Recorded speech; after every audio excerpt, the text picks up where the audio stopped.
ବହୁ ଉଚ୍ଚରେ ଉଡ଼ୁଥିବା ଚିଲକୁ ଦେଖିଲେ ଆମେ ଭାବୁ ଏହା ତା'ର ନିୟମିତ ଅଭ୍ୟାସ, ଏଥିରେ କିଛି ନାହିଁ ନୂତନତ୍ଵ। କିନ୍ତୁ ବନ୍ଧୁ, ମନେ ରଖିବା ଉଚିତ, ବହୁ ଉଚ୍ଚରେ ଉଡ଼ୁଥିବା ଚିଲ ବଞ୍ଚିବା ପାଇଁ ସଂଗ୍ରାମ କରୁଛି। ବୁଲିବା ପାଇଁ ସେ ଏତେ ଉଚ୍ଚକୁ ଯାଇନାହିଁ।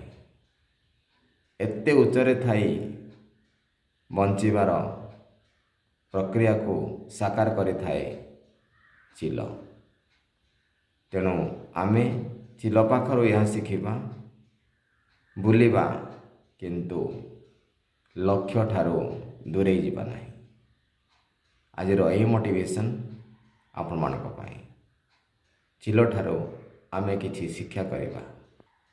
ସ୍ଥାନ ପରିବର୍ତ୍ତନ, ଭ୍ରମଣ, ଏଣ୍ଟରଟେନମେଣ୍ଟ ସବୁ ଭିତରେ ନିଜ ଲକ୍ଷ୍ୟ ପଥକୁ ସୁନ୍ଦର କରିବା ହେଉଛି ବିଲିଭ୍ ଇନ୍ ୟୋର ସେଲ୍ଫ। ଏକ ମୋଟିଭେସନ୍ ବାସ୍କେଟ୍ ଫାଉଣ୍ଡେସନ୍।